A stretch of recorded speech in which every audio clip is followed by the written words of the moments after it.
and it shows what he's going to be up against in his administration. At some point, he will have to address it. There's no question about that. As we see these pictures again, and I want to bring in Mary Bruce on this as well. Mary, as I was watching those pictures, I couldn't help myself because the pictures from the first days of Congress are normally so different.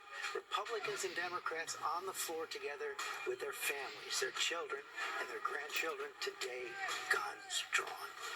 It is almost the exact opposite tone and tenor that you normally expect. And remember, what was supposed to be happening today is normally just a ceremony. It's a bit of pomp and circumstance, the certifying of these results. And as you say, it comes at a time where normally you have a new Congress getting ready to get to work.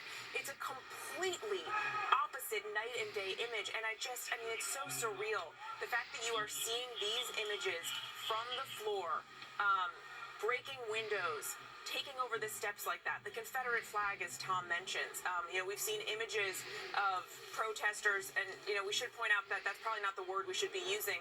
These anarchists climbing up the scaffolding, getting right outside what appeared to be the windows of Mitch McConnell's office, banging on those windows. The reports of some of the president's supporters going essentially door by door through the halls of the Capitol looking for senators and lawmakers. I mean, this is just un-American, doesn't come close to describing what we are seeing here.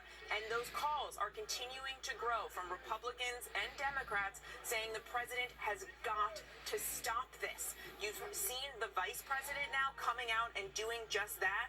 Pence coming out and tweeting that the violence has to stop, that this must stop now. The vice president going further than President Trump has been willing to go so far. President Trump only calling for peace.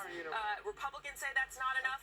House Speaker Nancy Pelosi and Chuck Schumer just issued a joint statement saying that's not enough, that the president has to urge his supporters to back off and end this immediately. Thank you, Mayor. I want to bring in Congresswoman Nancy Mace, Republican in South Carolina, just elected in November. Congresswoman Mace, what a way to begin your career.